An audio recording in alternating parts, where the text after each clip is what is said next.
Chapitre 10. Jésus apparaît aux bergers. Eux aussi s'en vont rapidement sous les oliviers et sont tellement sûrs de sa résurrection qu'ils parlent avec la gaieté d'enfants heureux. Ils vont directement vers la ville. Élie dit: Nous dirons à Pierre de bien le regarder et de nous dire comme est beau son visage. Isaac murmure: Oh, pour moi si beau qu'il puisse être, je n'oublierai jamais comme il était torturé. Mais le vois-tu encore quand il a été élevé avec la croix? Demande Lévi. Et vous autres? Daniel dit: Moi, parfaitement. La lumière était alors encore bonne. Ensuite, avec mes vieux yeux, je n'ai vu que bien peu. Moi, au contraire, je l'ai vu jusqu'à ce qu'il m'ait paru mort. Mais j'aurais voulu être aveugle pour ne pas voir, dit Joseph. Jean dit pour le consoler: Oh, bien, maintenant il est ressuscité, cela doit nous rendre heureux. Et la pensée que nous l'avons quitté que pour être charitable, ajoute Jonatas. Mathias murmure: Mais notre cœur est resté là-haut, toujours. Toujours, oui. Toi qui l'as vu sur le suaire, dis, comment est-il? Ressemblant? Demande Benjamin. Isaac répond: Comme s'il parlait. Le verrons-nous, ce voile? Demandent plusieurs. Oh, la mer le montre à tous. Vous le verrez certainement, mais c'est une vue triste. Il voudrait mieux voir. Ô Seigneur! Serviteur fidèle, me voici. Allez, je vous attends ces jours-ci en Galilée. Je veux encore vous dire que je vous aime. Jonas est bien heureux avec les autres au ciel. Seigneur! Ô Seigneur! La paix à vous qui êtes de bonne volonté. Le ressuscité se fond dans le rayonnement du vif soleil de midi. Quand il lève la tête, il n'est plus là. Mais il y a la grande joie de l'avoir vu, comme il est maintenant, glorieux.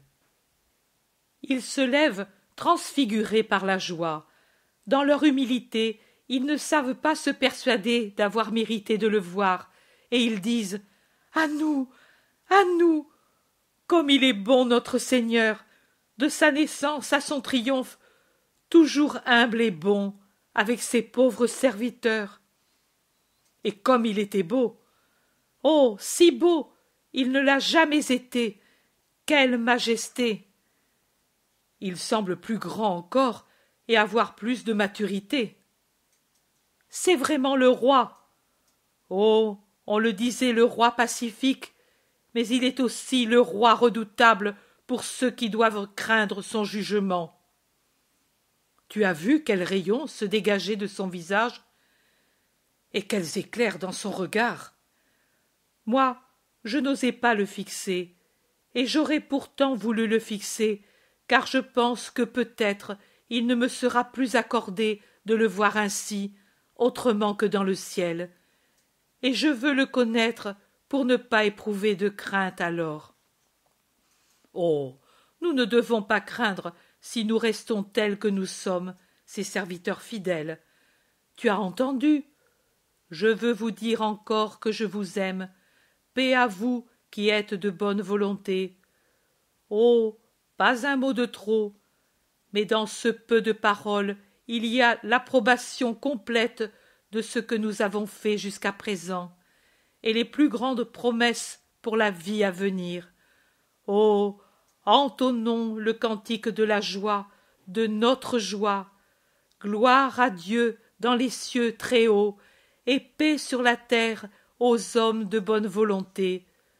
Le Seigneur est vraiment ressuscité, comme il l'avait dit par la bouche des prophètes et par sa parole sans défaut. Il a perdu avec son sang tout ce que le baiser d'un homme avait déposé en lui de corrompu, et, purifié comme l'est l'autel, son corps apprit l'inexprimable beauté de Dieu. Avant de monter aux cieux, il s'est montré à ses serviteurs. Alléluia! Allons en chantant. Alléluia! L'éternelle jeunesse de Dieu. Allons annoncer aux gentils qu'il est ressuscité. Alléluia! Le juste, le saint est ressuscité. Alléluia! Alléluia! Du tombeau, il est sorti immortel, et l'homme juste avec lui est ressuscité. Dans le péché, comme dans une grotte, était enfermé le cœur de l'homme. Lui est mort pour dire « Levez-vous !» Et ceux qui étaient dispersés se sont levés. Alléluia! Après avoir ouvert aux élus les portes des cieux, il a dit « Venez !» Il nous permet par son sang saint d'y monter nous aussi. Alléluia! Matthias, l'ex-disciple âgé de Jean-Baptiste, marche en tête en chantant, comme autrefois peut-être David avait chanté devant son peuple par les routes de Judée. Les autres le suivent en chantant en chœur, à chaque Alléluia, avec une sainte joie. Jonatas, qui fait partie du groupe, alors que déjà Jérusalem est au pied de la petite colline qu'ils descendent rapidement, dit « Pour sa naissance, j'ai perdu ma patrie et ma maison, et pour sa mort, j'ai perdu la nouvelle maison où depuis 30 ans je travaillais honnêtement. Mais même si on m'avait enlevé la vie à cause de lui, je serais mort dans la joie, car c'est pour lui que je l'aurais perdu. Je n'ai pas de rancœur pour celui qui est injuste avec moi. Mon Seigneur m'a enseigné en mourant la parfaite douceur, et je ne m'inquiète pas pour le lendemain. Ma demeure n'est pas ici, mais au ciel. Je vivrai dans la pauvreté qui lui a été si chère, et je le servirai jusqu'au moment où il m'appellera. Et, oui, je lui offrirai aussi de renoncer à ma maîtresse. C'est l'épine la plus dure.